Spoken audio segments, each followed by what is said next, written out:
And Alec and Lynette back to the table. Thank you. Kia ora koutou. My name's David McArdle and I'm the Contract Supervisor for Organics.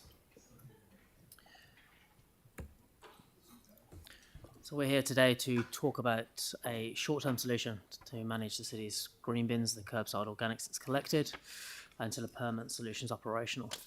And that period is estimated at this stage between 2027 and 2029. So we've heard numerous times about the odour, how the odour impacts the Bromley community, but the issue of organics collection and processing around the city is a citywide, has a citywide impact. Back in June, Council resolved to engage with the community in Mana Whenua and some shortlisted options. Those were identified as the most feasible to implement at the earliest opportunity. That conclusion is now concluded and these submissions have been analysed.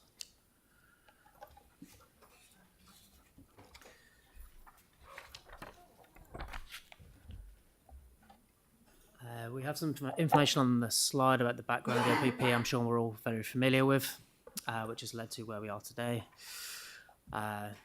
What we'll talk about in the next couple of slides is that the current site, the organics processing plant in Bromley, is consented to emit odour with a condition of no offensive or objectionable odour beyond the boundary.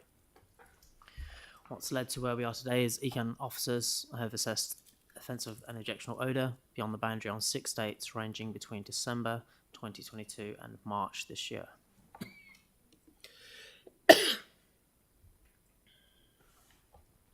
Alongside the ECAN officers, Council have since January 2021 engaged Paddle Delamore Partners as an external odour consultant, and they too, through their proactive odour monitoring, have identified offensive and objectionable odour beyond the boundary on 7 dates throughout this year. So dating back to March 2020, Living Earth, the contractor that operates the council-owned site on our behalf, has made significant operational changes, but these operational changes have not completely removed the risk of the offensive and objectionable odour beyond the boundary. So the 5 shortlisted options that we consulted on are listed on the slide, and those options as part of the consultation document were assessed against the risk of offensive and objectionable odour beyond the boundary, how long it would take to implement those options, the additional costs involved to the existing operation, greenhouse gas emissions, and alignment with our sustainability policies.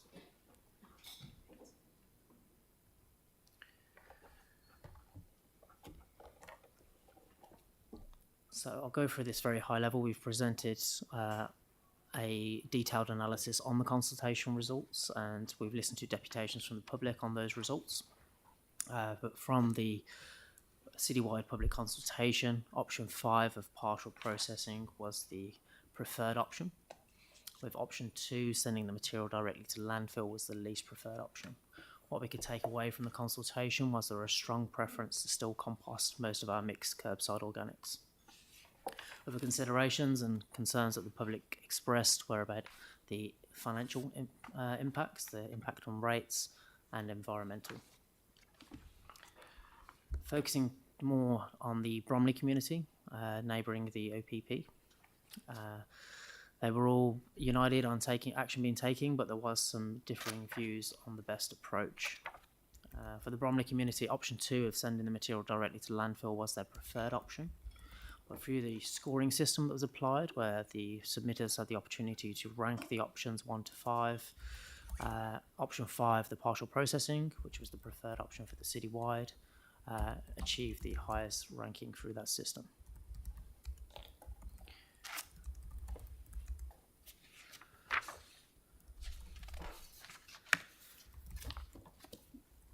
We had 4 of the 6 community boards submit submissions on the consultation, and all of them minus the coastal Burwood Linwood, the community board which the OPP resides in, identified partial processing, option 5, as their preferred option.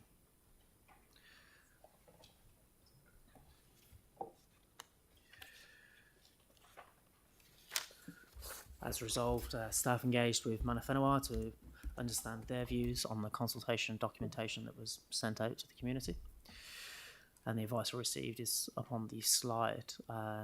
They did not support option 1, which was transporting the material to the North Island. This was due to that there only being consented operators in the North Island. And they didn't support option 3, which was status quo, continuing the existing site. Similar to the concerns expressed by the community, their preference was to avoid any impact on rates. As part of our analysis in the options, some of the considerations we took into account are listed up on the slide. Of course, the number 1 on there was odour. None of these options can guarantee no offensive and objectionable odour. It's council's intention to minimise the risk as best as possible. With some consideration for timing, so the contract with the current operator expires in January 2024, and option 3 and 5 were the only options that could be implemented before them. Consenting requirements, so option 1, 2 and 4 required further consents or variations to be obtained, which could add 6 to 12 months to the timeline. And the last 2 considerations on the board are transfer stations. Some of the options did involve using a site to handle the material before it's sent to a alternate processor. And the last one was transport. So minus the status quo option 3, all of these options with the transfer of material from 2 or more sites do carry the risk of transport delays. But with these options, there will be contingency plans in place for this situation.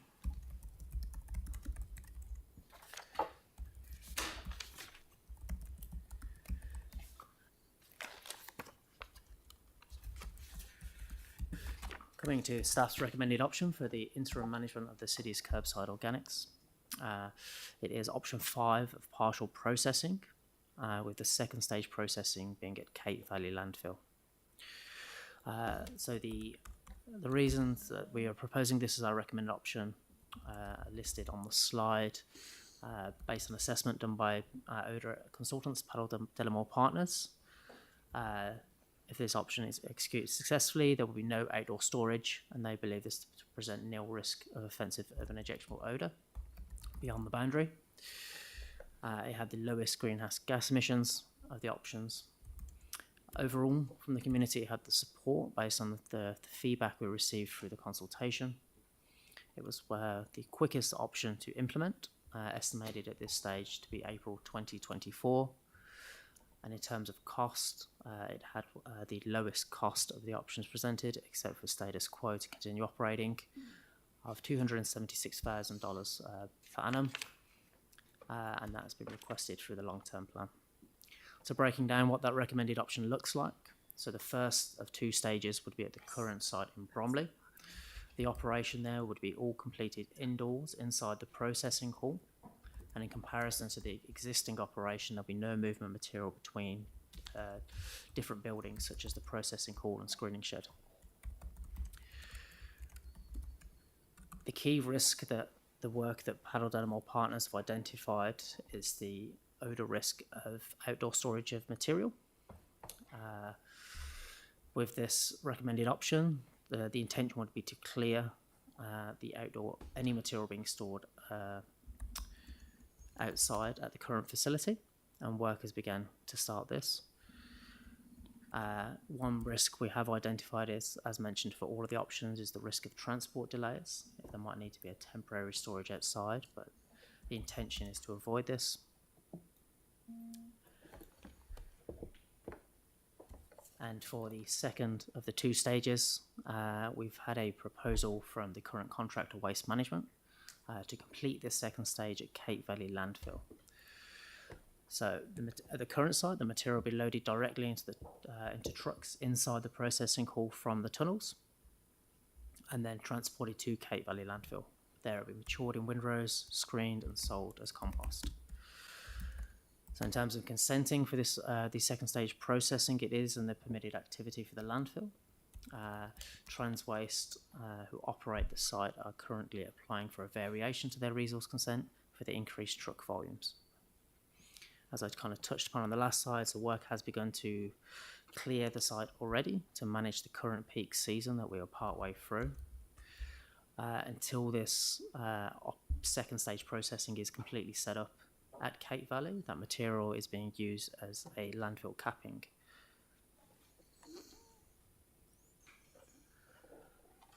Some alternative options we did consider for the first stage of the processing was to leave the current site and go to market. The timeline's up there on the board. If this was successful, we could award a contract date of July 2024, but this is heavily contingent on a consented and suitable site being available. From the procurement process for the long-term solution, we haven't identified a suitable site to date. Increased costs compared against our recommended option. And for the second stage processing, again, an alternative option would be good to go to market to engage with another procurement process, and that would carry the same elements of being contingent on a consented and suitable site being available, the costs, and for those reasons that is not staff's preferred options, as we can implement waste management's proposal on a shorter timeline at a significantly lower cost, and we have the necessary plant, equipment and resource consents available. Final slide, so some alternative options that we considered. So we, as part of the long-term organics processing solution procurement process, we did open this fully up to the market, and since that process was closed to the public and continued, we have been approached by other suppliers. The two listed on the board there, Intelligro and Canterbury Landscape Services. So Alec has been out to visit the Intelligro site to understand that further, and it's a similar technology to what's used at the current OPP in Bromley. It's open windrows being turned, and some of the elements we've identified with that proposal is it would be contingent on a resource consent being granted. They have a site and they don't have a facility yet, so factor into the timeline the consent and then the construction of a facility. The second one, Canterbury Landscape Services. They're currently consented to accept only garden waste, not food waste, so that would require a change in their resource consent. So for those reasons listed, for those two suppliers, staff's recommendation is to, with the proposal from the existing contractor, which can be implemented in a shorter time frame. Any questions? Right. Ms. Johns.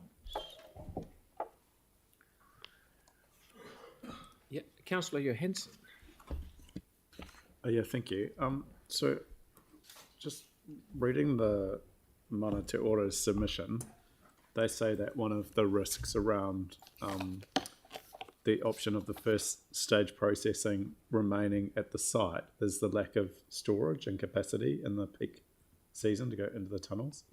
So how can you just talk us through the likelihood of that as a risk option? So this is when the material gets collected in summer months. Obviously, the time in the tunnels may not be able to keep up with the demand. So how will that risk be mitigated? Yeah, so how waste management proposal addresses that risk is having the capacity to mature the product at the second stage at Cape Valley Landfill in the windrows. So yes, it was a good point that Te Mana Ora raised in terms of when we see increased throughput through that peak season, through that summer season, the material may not get as long to mature in the tunnels. But if through the peak season with this proposal, if it's removed from the tunnels at a lower maturity, it's then transported to Cape Valley and they have the space to mature that product further. So in a nutshell, we have never stored and never needed to store material straight out of the collection trucks on site. That has not been what has been done. Yeah. It comes in on the collection trucks, it goes straight into a tunnel. It's the time that it's in the tunnel. So it's getting it out of the tunnel and then it's stored it was stored on site. It will come out of the tunnel, go straight into a truck and go up to Cape Valley. So they'll take it out earlier from the tunnel. Yep, they have to take it out earlier to put it in, to put the material in, but they've never stored raw material or unprocessed material on site. All the trucks depositing the Kerbside organics, that happens all within the processing hall, and those the trucks being loaded out will also happen inside the processing hall. So the full part of the first stage processing will be happening indoors. So that issue that was raised by Te Mana Ora was slightly out of context. It's the storage of the stuff after it's been through the tunnels. Right. That is the Okay. issue. And given that it's the operator who is in breach of the contract with council, can you just explain? I'm just really unclear around who's incurring the costs. So are you able just to clarify, like, we continue to pay a service fee, and who pays for the additional costs and why? This is me. So we've discussed this on many occasions, Councillor, I believe. It is the same contractor so it is Living Earth as our contractor. We have been working with them over the last season following the abatement notice to address the concerns that have been raised. They are not in breach of contract. They're not in breach of contract, and we are working with them to find solutions. So that's where we're going with that. Right. So They have worked with us to find this solution and put the requirements in place to make it achievable for us, but also to ensure that we can address the concerns that the community has right now coming into this peak season. Right, so do we know what the split in cost is between who's paying for what with the proposed option? I don't understand what splits you're asking us of. We've put up the costs that are to council in order the additional costs for the trucking up to Cape Valley. Now, just So let me ratepayers. butt in there for knowing a little bit about trucking. 270 grand a year, that's nowhere near what it's going to cost for the trucking up there. They've dipped well into their operating fee to cover this cost. I'm absolutely sure of that. They'd have to, otherwise you just wouldn't do it. So don't think for a minute, guys, that $270,000 a year is covering the trucks, because it's not. It'd be a lot of the original contract will be going in towards that, and that's what Lynette's saying, that they have worked hard with Living Earth, and they've come to the party. I believe. Throughout the whole process, Living Earth have been coming to the party to work with us to find solutions and find a different way of working down at Bromley. And over the last 12, 18 months that I've been working with them, and acknowledge the concerns that people have. So we are working very hard with them. Right, so sorry, just a final question from me. So if we wanted to go with option 2, what is the best way of expressing that through this resolution? Do we just substitute option 5, or To take everything to Cape Valley. yeah, or to look at the There is first stage processing, the alternative one that you had in the slide? It's 5.10 in the report. The first stage processing at an alternative site. there is no alternative site that we can take it to. There is no alternative site that we can take the first stage processing to. David said that in his presentation. Yeah, not at the moment, but it is listed as an option that we could look at. It would be subject to going to market, though. Right, So we would need to go to market, and we would still need to extend the existing operation understood. where we are. Yes. And we could go to market, and that process could take 6 to 12 months and not be successful. It could delay things further. Councillor Keon? Yeah, so do we have a confirmation from ECAN that the second stage processing can take place at Cape Valley? Confirmation from ECAN. Yeah, because from what I understand, it breaches their consent. So we have worked with Living Earth Yep. and they are working with Transwaste, all part of the waste management family, that is their site and their land, and they have assured us that it is possible. Okay, because I've got an email from ECAN. Are you okay to read this out? It says, after consideration from myself and the duty planner, we cannot find any mention of composting in the decision documents or the S42A reports for Transwaste Canterbury Limited for this site. Based on that, we would agree that the activity cannot be undertaken under the existing air discharge consent, and the new consent will need to be sought under Rule 7.63 of the Canterbury Air Regional Plan as a discretionary activity. So, as I said, Councillor, we are working with Waste Management. It is their consent. They have advised us that they are working with the regulators, and they have advised us that it is possible. Okay, good as gold. Any other questions? No? So do we have a mover for this? Councillor Templeton and Councillor MacDonald. Okay. Jane, do you want to? You're busy writing there. I just found that the recommendation's a bit wordy. I mean, I thought maybe we could wordsmith it a wee bit, but if you are happy to go... No, where you go? Yeah, I'm just working over here. I think it's delegate to the chief executive to enter into a variation of the current agreement until etc. and the new processing facility is operational. And it's either a variation to the existing agreement. Can we take a? Can I go? Yeah, we'll take 5 minutes break. Just to Yeah, to and just wordsmith it. absolutely. So we're looking bigger. So it's very clear.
Okie dokie.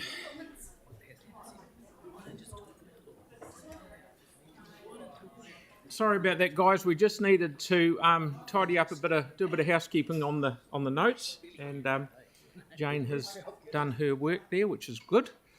So, is the mover and seconder happy with the changes? Yep. Okay. So, I might as well move it then. We don't need any more debate. We're all happy. We've done all our debate that we're going to do. Ah, The revised resolution's actually circulated, so we can read them. yep, we'll do that. And I've also flagged an amendment as well. And okay. So we're. Hang on a minute. Are we doing the amendment, Kate? So I have them on the screen. We'll just circulate the resolutions really quickly. Why did you not come up and talk about that while we were? So have you got an amendment, Councillor Johansson? I've circulated around. Yeah. We'll have them on screen. Staff have said that they were It'll looking be at on it. screen in a second. Here we are. Sorry, it was just there. We'll like hit a couple, but we incorporated them into I'll do the same. Okay, that one there, is it number 7? Yes. Yeah. Need a seconder.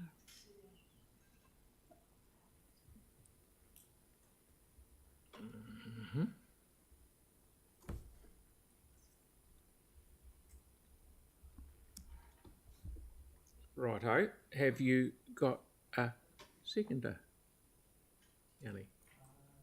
Do we do that now? I'm sure I'm a bit confused now. So he needs a seconder, otherwise it fails. Yeah. Yeah, so Yanni's, Aaron has seconded it. Yep. Right. So, Sorry, we're in a democracy.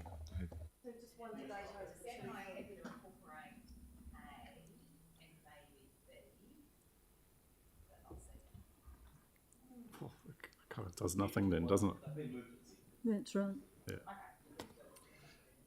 so I have to put the I have to put the amendment, don't I? Okay. Okay. All right. Well, we'll go with debate for both, and then I will put the amendment. All right. So, is there any debate, please? There's no debate. So, Councillor Johansson, you got some debate. Really? Yeah. Look, this has been a long time coming, and I know a lot of us wanted things to be done a lot quicker than they have. But ultimately, we've got a long-term permanent solution that I think certainly the community in the east of the city will be happy with. And I think what's really important is that between the time when that solution comes on board and now that we do take tangible steps to address the impact that has happened because of the organics plant in Bromley. I was very taken by the Te Mane Ora submission, which talked about recognising the prolonged exposure of the odours in terms of the public health impact. And their submission was really clear that they favoured option 2 because the risk of continued offensive and objectionable odours from all the other options was going to continue unless we went with option 2. I think the staff have done a good job at looking at an interim solution that we can implement as soon as practical in a relatively short time frame, recognising that most of the options other than staying at the existing site we're going to take a while to get consent, to get regulatory approval, to get the practicalities of being implemented in place. So I'm supportive of taking steps around the interim because I think the second stage processing solution at Cape Valley makes a lot of sense. It's cost effective and it can achieve some of the reduction to the odour risk.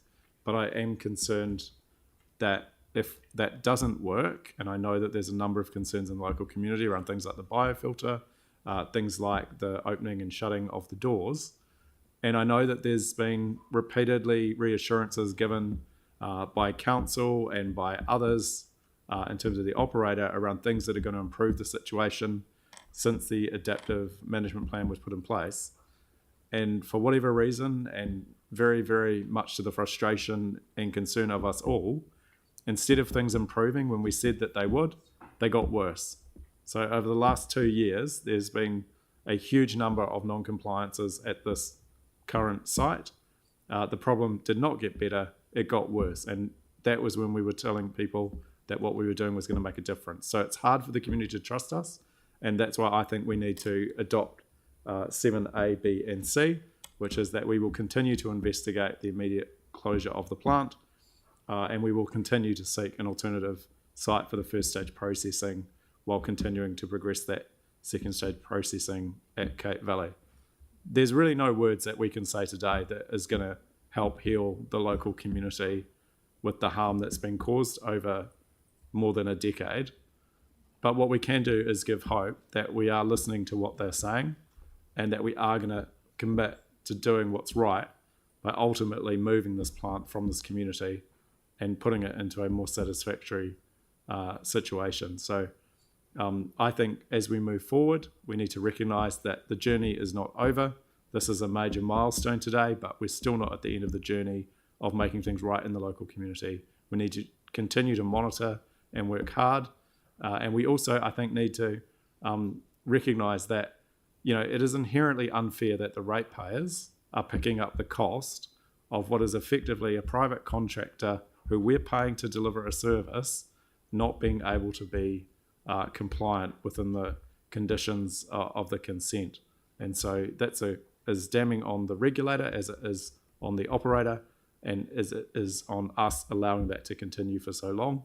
But today is a step forward, and I welcome the opportunity to do something that can alleviate some of the harm that's been caused in the interim. So I hope you'll support the amendments.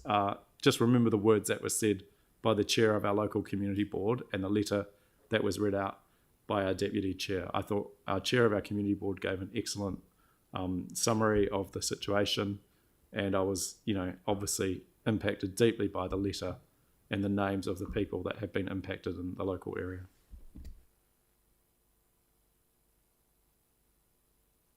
Councillor McDonald, please. Yeah, thank you, Phil. I think if you take the two papers, and I know we're relatively limited in what we can say about the PX paper, but this is quite a significant day for Christchurch as we've set forward the future of what has been an issue for quite some time. I think this is actually a really pragmatic solution, and I want to just acknowledge, I think, Pauline for adding into the staff recommendations number 6, which I think is the key thing for this. This should provide the assurance that the community needs that if something doesn't work based off this new approach, the staff will come back with a solution. That solution may be something else, but actually if we're looking at the quickest way to get something done out there, this is the right approach to do it. It's a cost-effective manner, but actually it does deliver what we need in the interim until we get what will be that longer-term solution, which hopefully we can communicate later today.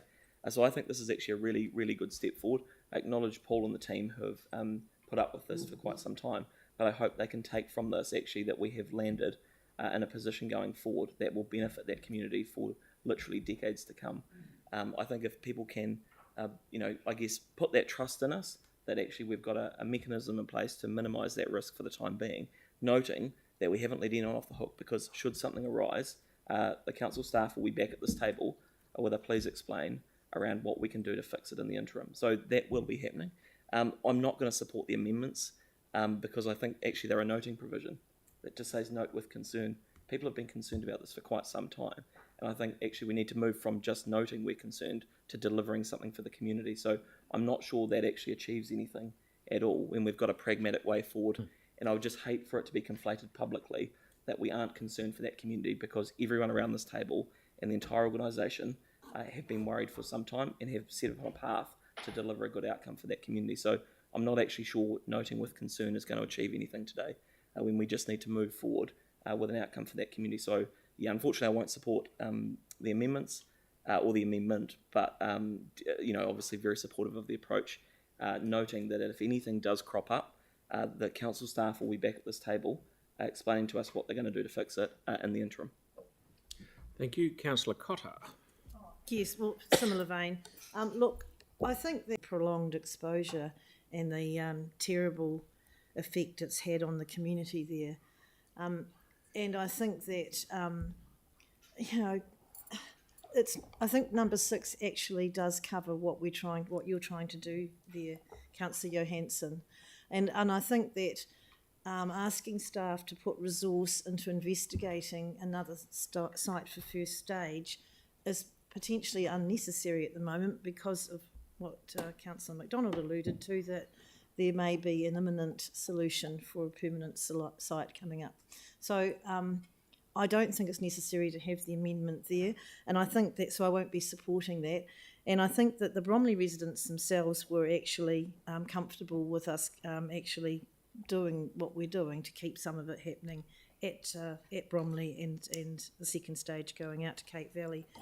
I'm pretty confident, I am trusting staff on this one, that processing inside is going to solve the problem. And I think we've got to allow this to happen in the short term, and we've got number 6 here to protect us. So I don't think we need the amendment, Yanni. So I won't be supporting it, but I'll be supporting the substantive. Okay. Anyone else? Mark, please. Thank you. Thank you for your wise words there, Councillor Cotter. That was very persuasive, and I too would find it difficult to support the noting concerns there in 7, so won't be supporting that, but certainly will be supporting the substantive. The people of Bromley have suffered far, far too long on this, and for us as a council to be, you know, finding the next step and to be working on this interim solution to help, you know, lessen the potential for problems out there while we, you know, work on the new solution is, I think, really, you know, a big day for our council, a big day for Christchurch to, you know, I think an apology to the people of Bromley is what I'd like to do. I want to say sorry for the hurt we've caused over the years out there, and hopefully the news that will come out later today will give you some hope going forward.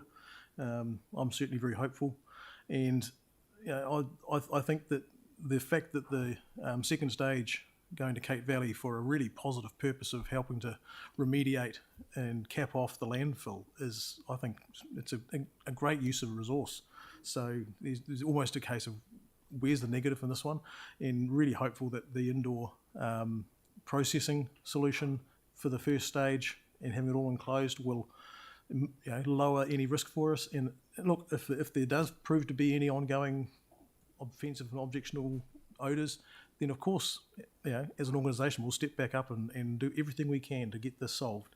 So let's move forward today, bring this interim solution to the table and get it agreed, and give Bromley even more hope. You know, looking forward to this afternoon. Councillor Barber. Yeah, thanks, Mayor Phil. Look, you know, it's been really difficult being a new city councillor and listening to the frustrations of Bromley residents over the last year and the 3 years before on community board. You know, I'm not sure why the decision hasn't been made a lot earlier, but we know this is a very complicated situation. However, I feel it feels really good to be part of a council that's actually finally got to the stage where we can do something about this, and to be in that sort of place. You know, and I really want to thank all the people that have done the mahi to make this possible. I would hate people to think, particularly the people of Bromley, that the councillors don't care about the situation and the smell that they've had to put up with. It's simply not true.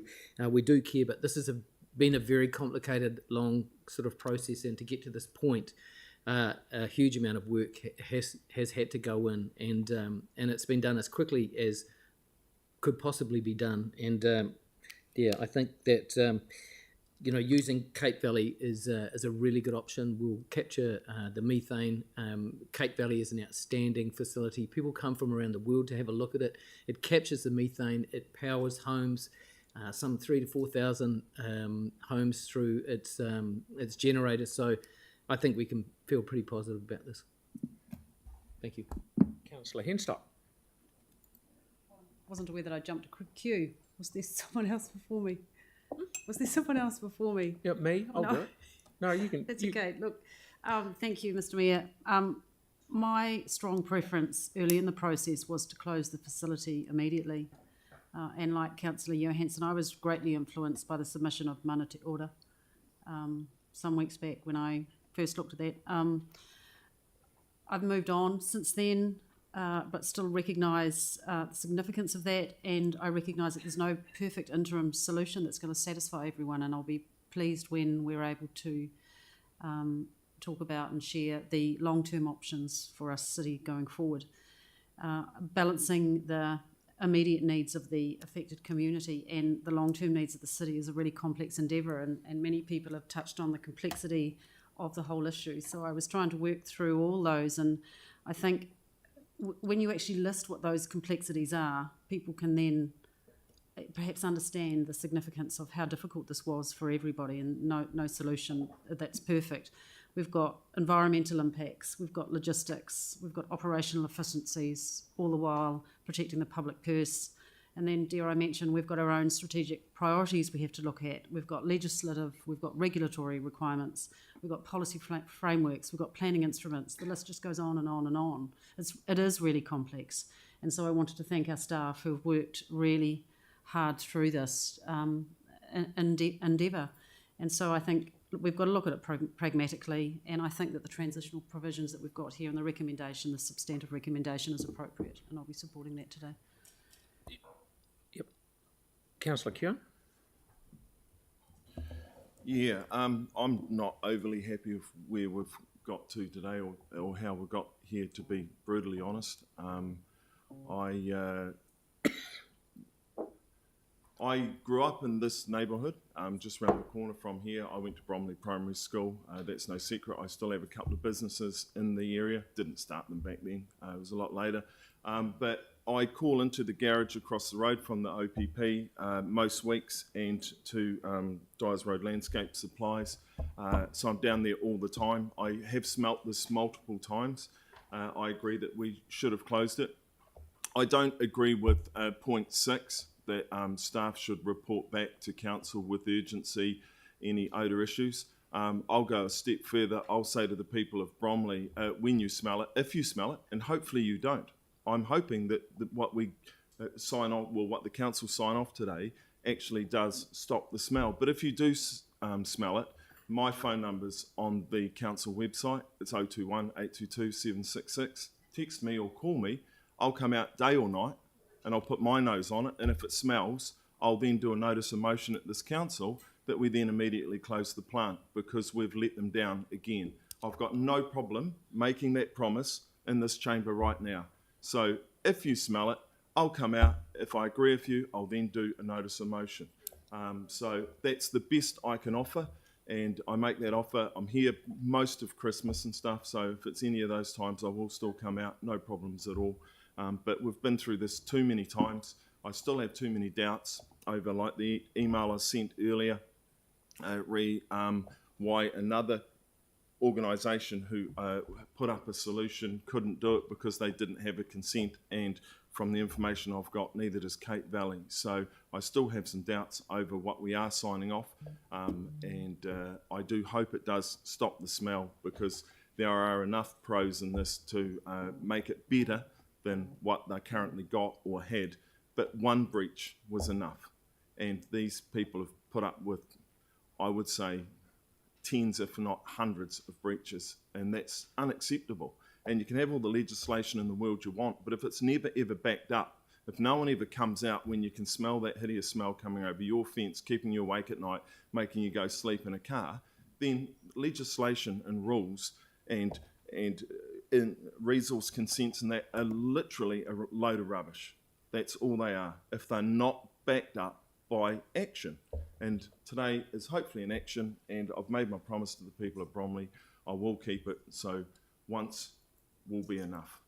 And I hope everyone else supports it at that time, if it comes to that. And I, to be honest, really hope it doesn't.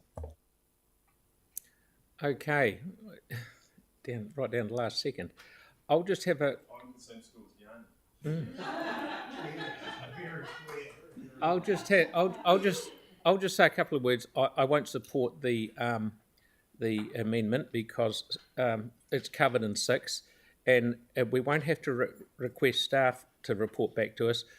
There'll be a number, if there is smell, there will be a queue of residents outside our door, as well as ringing Aaron, and I can forward my phone calls on to him. I'm more than happy to do that. But one of the things I have done this year, I went to South Korea, and they've got exactly what we've got at Bromley. And I said, where's all the lot better doors and stuff like that? But one thing they did have, I said, where's your biofilter? And it was something about, I don't know, 5 times or 10 times the size of a reasonably large residential swimming pool with a lid on it, a big bin. They said, there it is there. And it's different to bark. It's got fluid in it. It must have some chemicals of some sort. No smell whatsoever. So there is different ways of doing it. And if we do get grief, I'm more than happy that everything's inside, so we won't get smell from the stuff that's outside, which has been there for far too long. Right from day one it's been outside. But if we do get grief, it will only come from the biofilter, and there are other ways to fix that going forward. But I'm hopeful that that biofilter won't cause us grief. So I won't support the amendment, but I'll certainly support the substantive, because I think number 6 is certainly covering anything we need to do. So, am I putting the amendment? Right. I've now put the amendment, which is number 7, which you see in front of you. All those in favour of the amendment say aye. Aye. Those against? Aye. Right, that is lost. Okay, so now we will put the substantive. Now I put substantive. All those in favour of the substantive, please say aye. Aye. Against? Right, that is carried. Thank you very much. Right. So now, it's karakia time.